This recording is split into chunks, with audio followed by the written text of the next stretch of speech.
Ya después de 5 años con el negocio, yo creo que mi mayor aprendizaje ha sido ser paciente. La paciencia se puede definir como la forma en que nos vamos a comportar mientras llegan los resultados y las cosechas de lo que ya sembramos. A veces tenemos el chip de que las oportunidades solo se presentan una vez y por tener ese chip uno toma la decisión de tomarlas muy rápido y resultan siendo trampa. No he visto a ningún emprendedor que se tira al agua sin creer en su proyecto. Entonces, si uno cree en su proyecto, ¿por qué uno no va a tener la confianza de que eso va a dar frutos?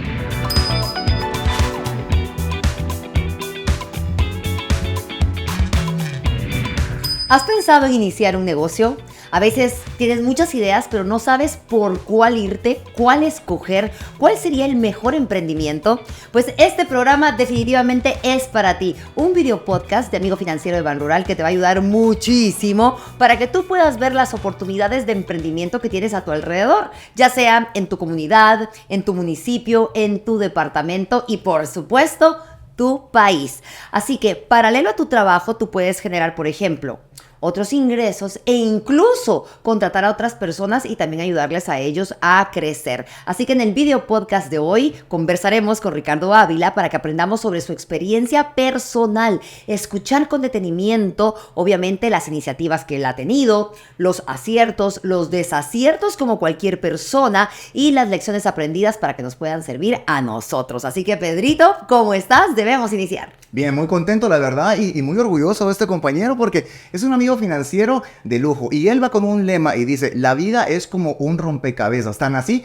que su emprendimiento es de rompecabezas, pero son personalizados. Mucho ojo con eso. Actualmente pues vive en Quetzaltenango, pues originario de Cobán, Alta Verapaz. En el 2020 es cuando surge esta idea y donde poco a poco pues ha hecho muchísimas cosas con esta marca que de hecho, les cuento, fue seleccionado como uno de los más innovadores en Centroamérica en el Innovate Summit. Y aparte, también pues es uno de los primeros en nuestro país que tiene un club de rompecabezas. Escuche bien eso. Y por cierto, cada vez que se juntan, apoyan a una institución, a una fundación del país. Eso a mí me parece perfecto. Así que nuestro amigo financiero de hoy es totalmente bienvenido en nuestro video podcast. ¿Cómo estás? ¿Todo bien? Bien, gracias Pedro. Muchísimas gracias, María René, por el espacio. Yo siempre valoro cuando me invitan para poder compartir experiencias y como bien decían, son experiencias personales y espero que lo que vaya a contar hoy le pueda ayudar a más de alguno para poder enfocarse en algo que quieran hacer. Eso es definitivo, Ricardo. Y la verdad es de que vamos a iniciar o vamos a regresar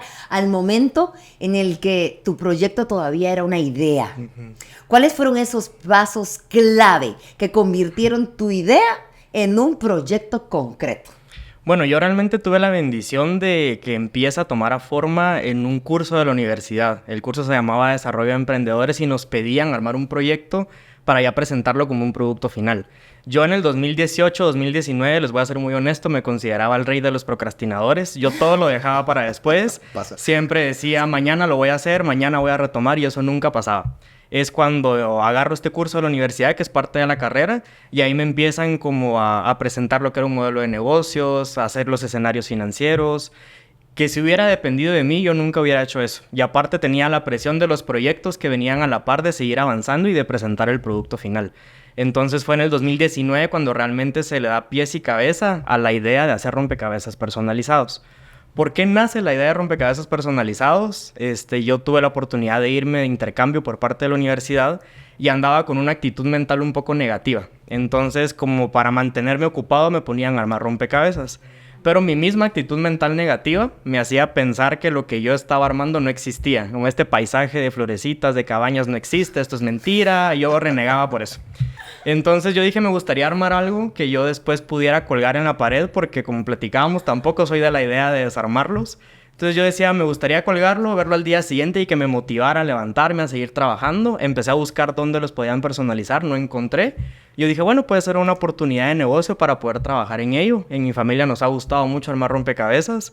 Y realmente empecé sin saber cómo hacer un rompecabezas personalizado. Yo decía, los voy a cortar con tijera o con bisturí. ¿Cómo lo voy a cortar? Y la catedrática que tenía en ese curso, la verdad es que me ayudó mucho a poner los pies sobre la tierra, porque me decía, Ricardo, con tijera no va a cortar un rompecabezas de 1000 piezas. ¿Qué pasa si le piden 2, 3? ¿A qué hora va a terminar? Entonces, busque la forma de realmente hacerlos de una forma más industrial, pero al final son personalizados, es uno por uno. Entonces sí fue, yo creo que fue gracias a ese curso donde le pude dar forma y pies a esta idea.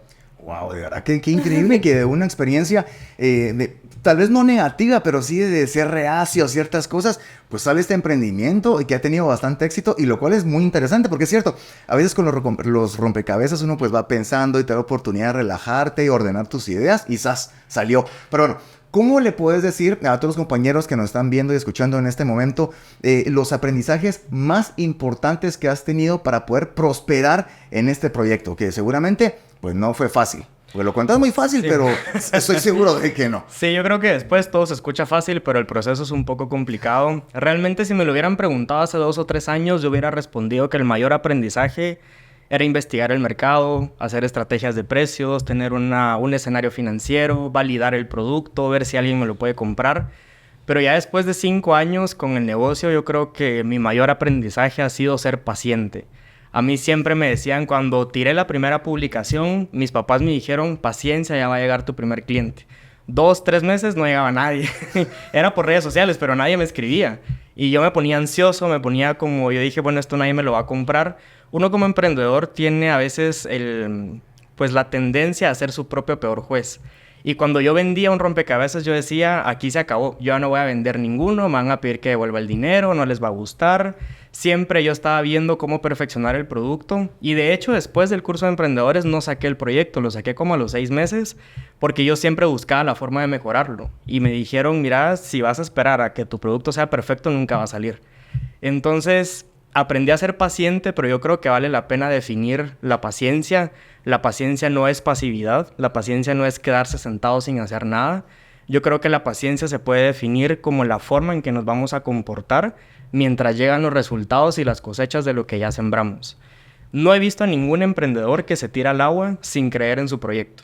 Entonces, si uno cree en su proyecto, ¿por qué uno no va a tener la confianza de que eso va a dar frutos? Yo creo que ser visionario es complicado. Sí. Porque uno tiene un escenario en la mente a lo que uno quiere llegar. Yo tengo un escenario en pies al que yo le tiro tal vez en unos 3 o 5 años.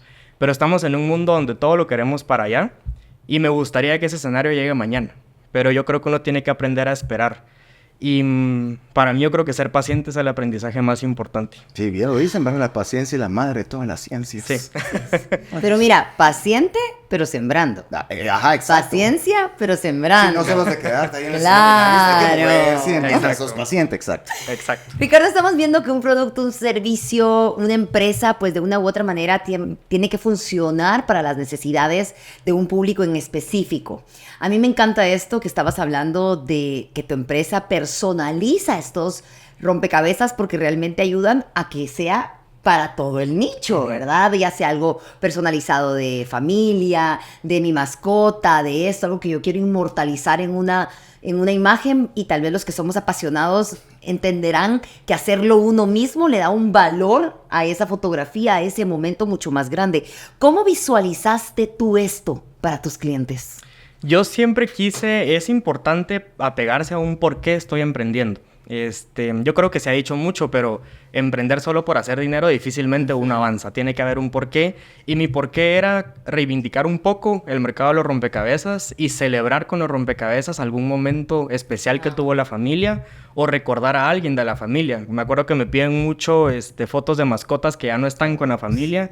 Entonces lo arman, lo pegan en la pared y queda el recuerdo. Entonces siempre tuve ese porqué presente, todavía lo tengo, de valorar estos momentos que la familia quiere seguir recordando y plasmarlo en un rompecabezas. Al final el rompecabezas se vuelve una obra de arte, pienso yo, porque está colgado en la pared y de alguna manera nos inspira y nos motiva a trabajar todos los días. No, y deja eso, de 1000 piezas, 2000 piezas, y lo lograste. Y de repente que venga alguien, ¿verdad? Y no, esto no va aquí. Es como que también, eso pasa también con el emprendimiento. Imagina una idea que un amigo te diga, un rompecabezas. ¿Y por qué? Y has de sentir exactamente lo mismo. Pero bueno, errores. De los errores se aprende y necesitamos saber cuáles fueron tus errores para que nuestros compañeros que nos están viendo no los cometan y sea pues un camino mucho más fácil. Yo creo que errores hay muchos, pero el que más me afectó a mí fue el desorden de las finanzas. Mezclé por mucho tiempo las finanzas personales con las de la empresa. Fue un desorden inmenso, se sorprenderían lo que he aprendido de ese desorden, será tema para otro podcast. Pero yo creo que es importante conocer los principios básicos de las finanzas, de que hay que separar las personales con las de la empresa, de aprender a priorizar. Yo por no hacerlo, realmente sí fue un desorden hace 2 años y fue un caos, tanto en Empieza como en mi vida personal. De hecho, Empieza tuvo que parar un par de meses porque ya no hallaba yo para dónde. Entonces, pero también es importante cuando uno reconoce el error. Hay una frase que a mí me gusta mucho que dice: es triste que Dios todos los días nos dé una hoja en blanco y uno decida escribir la misma historia.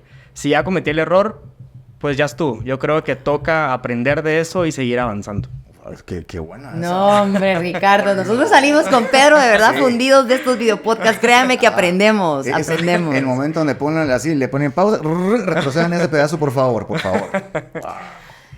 Gracias a este videopodcast podemos llegar a muchos departamentos, municipios de toda Guatemala y sabemos que dentro de nuestra audiencia hay muchos guatemaltecos que tienen ideas espectaculares, pero no terminan de dar ese paso, no terminan de decir, bueno, aquí empieza mi emprendimiento. ¿Cómo podemos hacer para detectar oportunidades cerca de donde vivimos, ya sea un municipio o un departamento del país? Tú vienes de otro lugar y eso es importante también porque a veces dicen, no, es que en la ciudad es más fácil. Bueno, no sé, quizás en el pueblo es más fácil, no sé. Tú que has vivido ambas partes, ¿cómo encontramos esas oportunidades tan importantes en donde estemos, cerca de nosotros? Bueno, hay algo que a mí me gusta mucho, que me lo dice mucho un mentor que yo tengo en Quetzaltenango, que me dice: aprenda a desarrollar el sentido de la oportunidad. ¿Qué significa eso? Así como nos enseñaron a desarrollar nuestros 5 sentidos, el sentido del olfato, del gusto, del auditivo, tenemos que desarrollar un 6º sentido, que es el sentido de la oportunidad. Hay muchas trampas disfrazadas de oportunidad que llegan a nuestra vida. Y a veces tenemos... Pues aquí como el cuento. Sí, íbamos bien. Ajá, disfrazadas, no, al revés, luego disfrazados de ovejas. Sí, y a veces tenemos el chip de que las oportunidades solo se presentan una vez, y por tener ese chip uno toma la decisión de tomarlas muy rápido y resultan siendo trampa. Yo hace 2 años empecé a tener el chip de que las oportunidades son abundantes, que vienen y van, y cuando alguien quiere emprender se me acercan y me dicen: es que mira, quiero emprender pero no sé con qué, no sé cómo, y hasta están histéricos y ansiosos. Yo les digo: cálmate, tranquilízate. Algo que a mí me funcionó muchísimo en otras cosas que he emprendido es a vivir mi día a día y ver en dónde puedo yo hacerme la vida más fácil, y esa puede ser una oportunidad de negocio. Entonces, con el sentido de la oportunidad, realmente, ¿cómo logramos identificar que una oportunidad realmente es para nosotros? Con discernimiento. Y el discernimiento es el entendimiento espiritual. Es la intuición de poder identificar cuál es mi oportunidad, y en esa oportunidad seguramente voy a avanzar y voy a crecer. Ahora, la detectaste. Ahí estás. Y estás seguro que vas a crecer porque ya tienes esa oportunidad ya casi por hacerla. Pero ¿cuáles son los siguientes pasos para poder emprender en esa oportunidad, para tenerla y hacerla tangible? Para mí, bajarla a papel, escribirla y empezar a ponerle pies y cabeza. Yo creo que si uno empieza a emprender de manera desordenada, así se va a ir creciendo muy desordenado y va a haber un punto en donde va a tronar. Entonces, para mí lo primero es bajarlo a papel, y lo importante de buscar asesoría, de buscar mentores, porque es importante mencionar que uno no lo sabe todo. En mi caso, yo quise hacer rompecabezas personalizados, no sabía cómo hacerlos, entonces me tocó investigar, me tocó aprender, pero lo hice, como les repito, en un curso de la universidad donde tenía una catedrática especializada en desarrollar emprendimientos. Entonces me decía: esto sí, esto no. A veces uno tiene una idea y quiere tirarse a lo grande de una vez, y yo me acuerdo que quería invertir muchísimo en empaques y me decía: Ricardo, eso ahorita no lo puede hacer, o sea, no tiene el dinero para hacerlo, no tiene la capacidad, entonces empecemos por poquitos.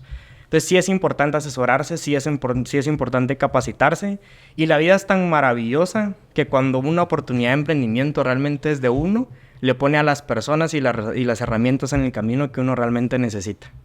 Todo va como más fácil, no tendría que ser tan complicado. Exacto. Realmente, bueno. Ahí sí que textual, ¿verdad? La vida es un rompecabezas. Ya bien lo decimos. Cuando nosotros iniciamos un emprendimiento, Ricardo, en general, siempre, cada centavo cuenta. ¿Cómo hacemos para poder ver a la competencia? No tenemos que hacer algo igual, pero realmente ¿cómo podemos buscar la fórmula para hacer de una manera u otra algo igual, pero más sencillo, para que realmente nuestro dinero rinda? Yo creo que es importante, tal vez no importante, tenemos la oportunidad de tener redes sociales. y de ver realmente qué están haciendo otras personas que se dedican a algo similar que nosotros.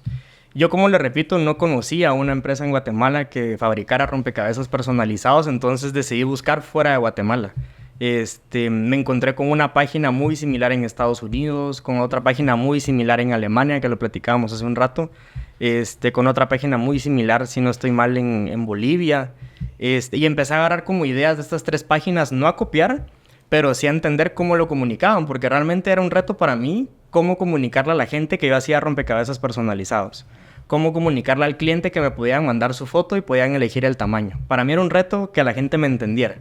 Porque a veces uno tiene algo en la mente y dice, lo voy a lanzar así, pero a veces no te lo entienden. Entonces empecé a buscar estas ideas de otras páginas para poder hacer algo similar e incluso mejorarlo y adaptarlo también a la cultura del país. Entonces tenemos la oportunidad de usar las redes sociales, que a veces no nos genera ningún gasto, creo yo, y usarlas para eso es muy bueno. Me gustó eso que dijiste de adaptarlas a la cultura del país. Buscaste en Bolivia, buscaste en Estados Unidos y en otros lugares más también, pero ¿cómo hiciste para que este servicio tuviera unas buenas características? Porque tú, digamos, en Cobán te fue bien, en Quetzaltenango también te fue bien y te va bien, pero ¿y cómo haces entonces para de repente hacerlo aquí en la capital? ¿O vas a expandirte y te vas a ir a El Salvador, qué sé yo? ¿Cómo haces para lograr esas características culturales de cada lugar? Pues yo la verdad es que me aventé a pagar publicidad en la ciudad de Guatemala, desde Cobán. Esa es otra ventaja de las redes sociales. Pero lo importante de comunicarlo bien, porque yo sí necesitaba que la gente me entendiera solo con una foto o con un pequeño mensaje. Entonces se tiró la publicidad y la gente lo aceptó, digamos. Empezaron a comprar. Pero si algo me di cuenta es que en los otros países el producto era muy caro, demasiado caro. Entonces yo dije, yo sí estaba consciente que eso en Cobán no me lo iban a pagar. Entonces era uno de los procesos de adaptarme a la cultura y al comportamiento del consumidor en donde estaba. Buenísimo, tomen nota porque esto a ustedes les va a ayudar muchísimo. Hemos llegado al momento de un segmento que nos encanta con Pedro. ¿Falso o verdadero, Ricardo? Nos tienes que decir si sí o si no y por qué. Vale, Ok. listo. ¿Empiezas tú, empiezo yo? Dale tú. Bueno, pues démosle entonces. Ahí va, mucha atención. Poner un negocio cerca de donde uno vive es más fácil porque el mercado es más pequeño y el conocimiento que se puede tener del mismo es mayor. ¿Verdadero o falso? Creería que verdadero. Yo creo que donde uno vive, uno conoce realmente cómo se mueve la gente, cómo se comportan. Y todos estos insights de qué hacen después de salir del trabajo, qué hacen después de salir de la universidad.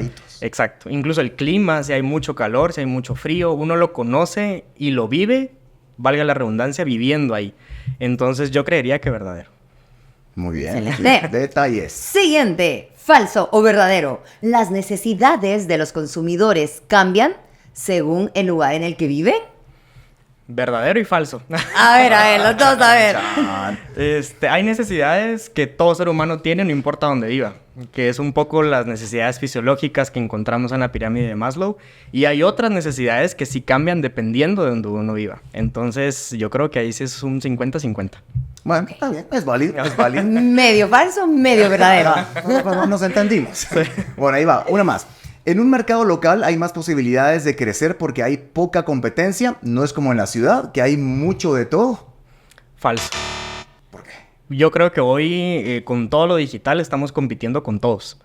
Cierto, sí. Entonces yo creería que es de ponerle la misma atención. Si voy a emprender en donde yo vivo, es de ponerle la misma atención a nivel país, por si yo luego quiero expandirme, yo ya sé con quién tengo que competir afuera. Entonces yo sí creería que es falso. Wow, muchísimas gracias. Está bien, muy bien. Ricardo, nosotros tenemos una ventaja y estamos muy agradecidos con toda Guatemala porque a través de este video podcast y las redes sociales hemos podido llegar a todos los departamentos, municipios de nuestro país y muchas personas están aprendiendo junto a nosotros porque nosotros también estamos aprendiendo con Pedrito en cada episodio. Y también tenemos preguntas del público y nos vamos a ir hasta Zacatepeques porque Hugo, saludos, dice lo siguiente: ¿cómo puedo aprovechar la tecnología, por ejemplo, el internet y las redes sociales, para poder impulsar mi emprendimiento? Hugo, yo te recomiendo que las uses para llenarte de información de valor y para nutrirte. Yo cuando recién empezaba con la Empieza me topé con mucha información que me desmotivaban, incluso me desmoralizaban. y quería tirar la toalla ni bien había empezado. O sea, empieza ni siquiera había salido al mercado y yo decía, esto no es para mí, lo voy a dejar ahí.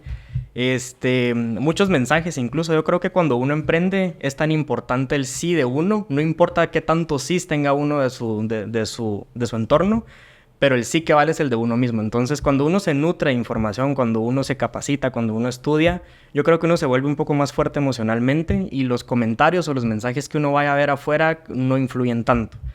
Es importante, ¿por qué es importante nutrirse de esta información? Porque le ayuda a uno a no perder la esperanza. Uno pierde la esperanza por 3 cosas. Primero, por alejarse de lo que uno cree. Yo la estaba perdiendo porque me alejé de creer que mi emprendimiento sí podía tener frutos y sí podía tener resultados.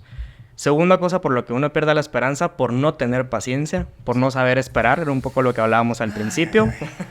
Y tercero, a veces olvidamos que ya nos fue bien otras veces. Entonces, si ya nos fue bien una vez, nos puede ir bien una tercera vez. Entonces, todo esto lo aprendemos escuchando testimonios de otras personas, leyendo, nutriéndose. Entonces, creo que es importante aprovechar el internet y las redes sociales para esto. Claro, para algo inteligente. Sí, porque al final el emprendedor vive todo el tiempo mezclando emociones personales con las de la empresa. Y lo peor es que cuando uno no está bien, el emprendimiento lo refleja. Si uno es inestable, la empresa es inestable. Y el cliente cuando recibe el producto se da cuenta cuando realmente está mal hecho, cuando está bien hecho, cuando está hecho con amor, con atención, con intención. Entonces sí creo que vale la pena que nos capacitemos, que estudiemos y que nos nutramos a través del internet y las redes sociales. Muy bien. Bueno, mira, Tomás, de parte de la ciudad de Guatemala, creo que esta pregunta es como anillo al dedo para ti porque decías de no mezclar lo personal con el emprendimiento. Entonces dice, debo planificar y llevar control de gastos, pagos e ingresos, aunque mi emprendimiento, por ser local, sea pequeño. Sí, desde el día 1. Por favor. Esto lo tengo bien aprendido ya. Aunque sea en un Excel o en un cuaderno con papel y lápiz, es tan importante que uno lleve ese control, pero tan importante. Recuerdo que cuando me empezó a ir bien, digamos, los primeros meses, fue en diciembre del 2019. Yo estaba re feliz, yo tenía dinero en mi cuenta, yo dije, el emprendimiento despegó, me va a ir bien, y yo me sentía el dueño del mundo. Entonces, como me sentía tan bien, invité a mi familia a un viaje, y cuando tenía que comprar materia prima, ya no tenía dinero. Entonces, me acuerdo que le presté a mi papá. Pero me lo llevé de viaje. Me acuerdo que le tenía que prestar a mi papá y mi papá me dijo como, te voy a prestar solo esta vez, pero el negocio tiene que ser autosostenible, tiene que ser autofinanciable, no puedes vivir prestando para comprar materia prima. Entonces, por eso es importante llevar ese control. Bueno. Y yo creo que también definirse un sueldo, eso es importante. Y se acabaron los viajes. Y se acabaron, sí, hasta que ya sea autosostenible. Espero lo hayan disfrutado bien. Alejandra de Jalapa, a mí me encanta esta pregunta porque personalmente es la que más me ha costado con mi emprendimiento. Entonces, Ricardo, por favor, ¿cómo hago para saber a qué precio debo vender mi producto? Yo creo que hay dos... Se ríe porque es que no es fácil. No es fácil porque uno realmente tiene que darse un valor, pero de pronto si es muy alto, no te van a contratar o no te lo van a comprar. Entonces, ¿qué hacemos allí? Yo creo que hay dos cosas básicas que definen un precio. El precio menor lo define tus costos, sabes que menos de eso no lo puedes vender. Y el precio tope lo define el cliente. Puedes ir tanteando qué tanto están dispuestos a pagar. Y yo creo que también vale la pena investigar a cuánto lo está vendiendo la competencia y por qué están cobrando lo que están cobrando. De pronto hay que ser realistas y decir, bueno, yo ahorita no puedo dar este servicio al cliente porque me genera más costos. Entonces, no es que no vaya a atender mal, pero mis capacidades ahorita están limitadas. Entonces, no voy a cobrar lo que ellos cobran porque sí sé que lo están haciendo mejor, por ejemplo. Entonces, yo creo que por esos dos vías, con estos principios básicos, podemos empezar a definir un precio. Mira, y Mariana está pensando así como tú, porque ella pregunta ella también de parte de la ciudad y dice, ¿qué pasos debo seguir para conocer a los que compran mi producto o usan mi servicio? Es lo que hablábamos, irlos tanteando. Pero, ¿qué pasos para saber tantear? Regresamos un poco a lo que les decía antes, que es toda la parte técnica. Cuando dije que hubiera respondido eso hace 2 años, no significa que hoy no sea importante. Investigar el mercado y validar el producto es sumamente importante en un emprendimiento. ¿Validar el producto a qué me refiero? A ya tener un producto mínimo viable y dárselo a la gente que yo sé que es mi cliente potencial y decirles qué piensan, cómo es la experiencia. Si yo sé que mi producto es para, si vivo en Cobán o en Xela y mi producto es para mandarlo a la ciudad de Guatemala, empacarlo como lo voy a empacar, mandarlo a Guate, que lo reciba y preguntarle cómo lo recibiste. el empaque iba roto, iba destruido, el producto sí llegó en buenas condiciones. A veces uno con tanto que tiene que hacer en el día al día no le pone atención a estos detalles y a veces la gente no le da el feedback a uno, porque el cliente dice con que no le compre una vez más suficiente. Pero ¿por qué no nos va a comprar una vez más? Ahí lo castigo. Exacto. Ajá. Entonces, yo creo que la parte de validar el producto nos sirve mucho para ayudar a entender qué clientes nos van a buscar. Y luego hay otros métodos para investigar al mercado. Un focus group creo yo que es muy importante porque están las emociones y las respuestas ahí nomás.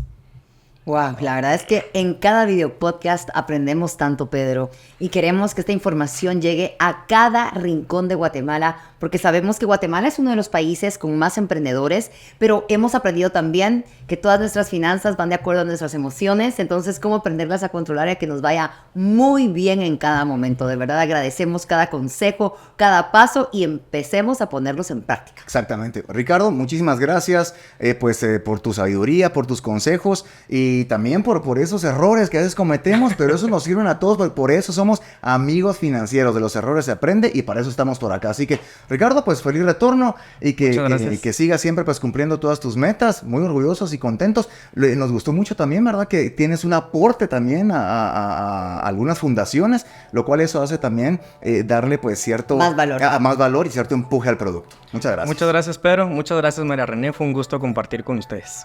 Hasta la próxima. Gracias, adiós.